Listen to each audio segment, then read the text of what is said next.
Assalamualaikum warahmatullahi wabarakatuh. Pada saudaraku sekalian, para muhibin dan juga para pembenci-pembenci habaib. Kalau kita lihat terkesan Ki Imad ini menang di dalam pertarungannya melawan para muhibin dan para habaib. Jadi dia terkesan menang itu padahal kalah ya. Mutlak kalahnya itu udah mutlak dan gagal total tesisnya. Tapi seolah-olah menang ini dia pakai metode yang luar biasa. Nah, ini metode ini jarang dimiliki oleh Ahlussunnah. Karena metode ini biasa dipakai oleh kaum-kaum Wahabi. Satu, metodenya yang dilihat, metode ya. Jadi metode yang dipakai oleh Imad ini dalam melawan para muhibin dan melawan para habaib ini, satu, dengan metode ala Wahabi. Ya karena Imad ini juga pemahaman Wahabi, jadi dia pakai metode Wahabi. Mana metode Wahabi? Berdebat itu bukan untuk meluruskan, tetapi memang untuk menjatuhkan, untuk menghancurkan. Jadi kalau Wahabi itu begitu. Makanya kalau kita lihat Wahabi ini lagi adu debat dengan Kiai Haji Idrus Romli, lihat aja kelakuannya itu. Jadi buzzer-buzzernya dipersiapin. Jadi bukan dididik untuk melihat kebenaran, tapi untuk menghancurkan kebenaran. Kan kalau kita perhatikan kayak debat Idrus Romli, Kiai Haji Idrus Romli dengan para Wahabi, itu seperti itu. Cuman hebatnya Wahabi ini ada yang berani langsung. Kalau Imad ini kan nggak berani ya, makanya dia punya gelar itu Al-Kaburi dia.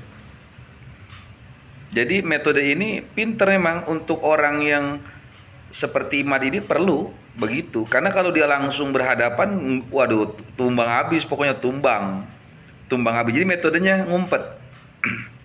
Ngumpet, dia gembar-gembor kayak Wahabi kan begitu, gembar-gembor kemana-mana, menghancurkan ajaran Ahlussunnah, menghinakan para wali ya, dibilang keramat para wali itu khurafat itu, terus menghinakan para ahlul bait Nabi.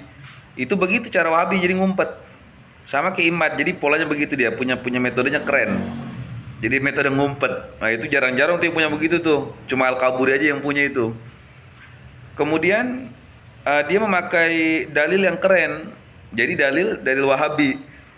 Jadi ongkoh mau mencari kebenaran tentang nasab habaib, tapi dia memakai metode dan dalilnya ini dalil Wahabi. Makanya sekelas Ki Qurtubi ya, Buya Qurtubi ini ya nggak mungkin menang, kalah terus.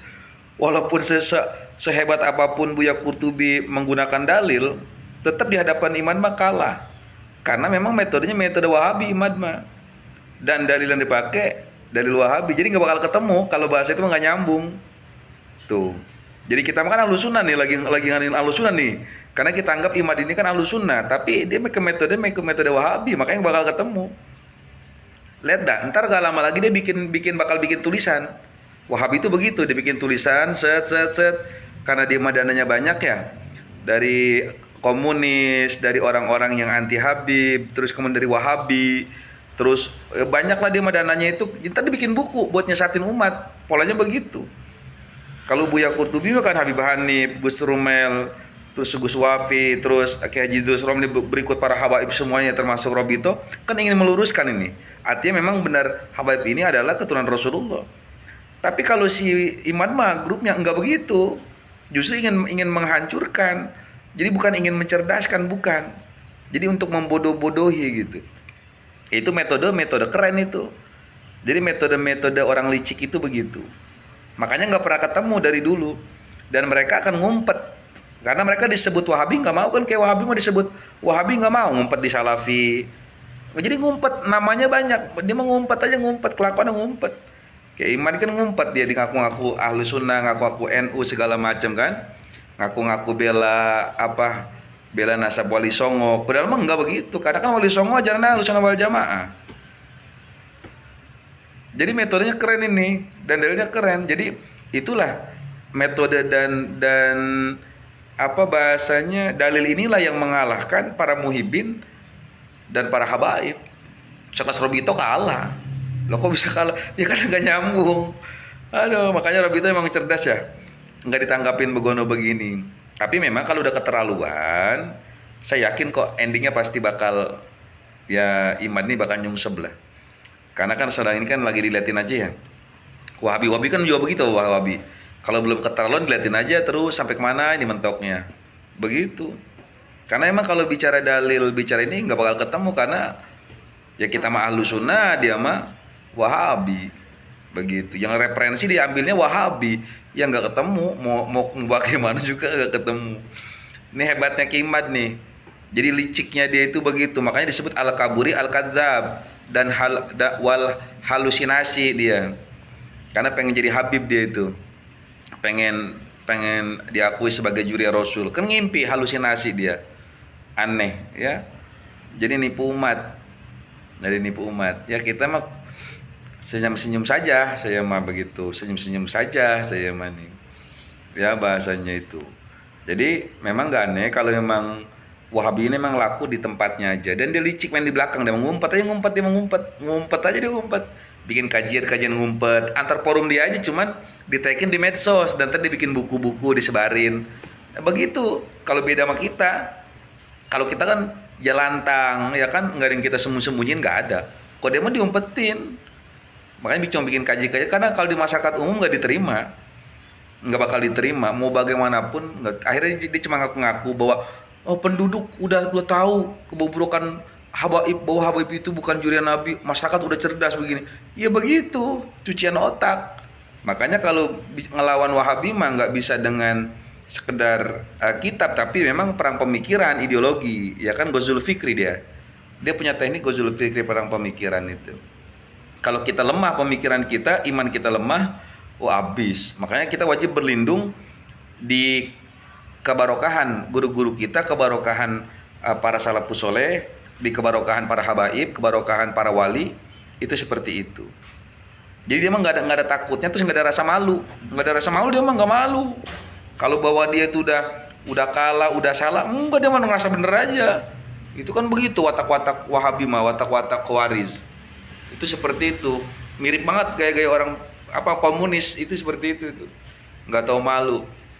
Ya, makanya yang cuma bisa ngalahin Robito, terus yang bisa ngalahin Buya Qurtubi, terus pesantren Al Anwar Rembang ya, pesantrennya Mbah Mun ini cuma orang seperti ini.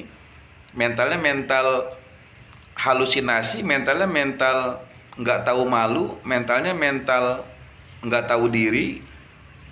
Ya ini mental Wahabi yang suka ngumpet di mana-mana, jelek-jelekin orang bisanya begitu. Agak jelas gitu. Mirip banget dah gaya-gaya komunis kayak begini, liberal. Sama itu begitu, ngumpet-ngumpet gitu. Jadi pakai baju orang, pinter nyaru lah kayak bunglon. Pokoknya waspadanya banyakin sholawat aja sebenarnya mah. Karena orang ini metodenya sangat licik.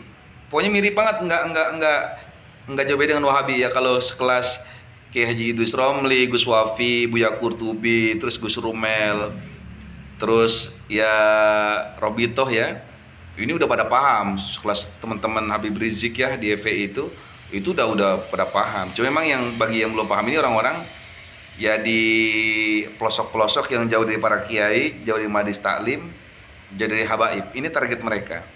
Sebenarnya walaupun kecil ya, mereka kan ramai cuma di medsos doang. Ntar bikin tuh dia tuh satu akun, satu orang megang berapa akun, begitu aja kayak Wahabi aja bentuknya udah polanya. Jadi sedikit seolah-olah banyak, padahal cuma sedikit tuh berapa ekor doang dia itu. Ngaku-ngakunya banyak, begitu aja sebenarnya. Ya, mudah-mudahan bermanfaat. Assalamualaikum warahmatullahi wabarakatuh.